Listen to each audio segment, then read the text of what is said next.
সহজ টেকনিকে job math অঙ্কে লেখা আছে X square minus 3x minus 2কে এক্স প্লাস 1 দ্বারা ভাগ করলে ভাগশেষ কী হবে।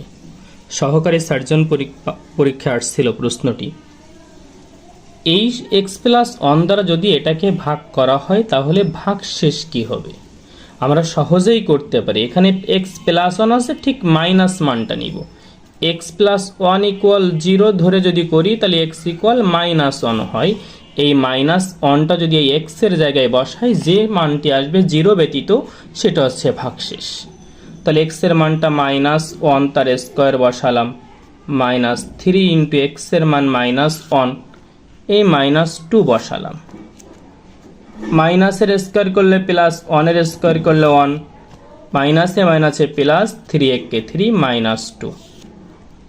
3 আর 1 4, 4 থেকে 2 গেলে হচ্ছে 2, অতএব ভাগশেষ হলো 2।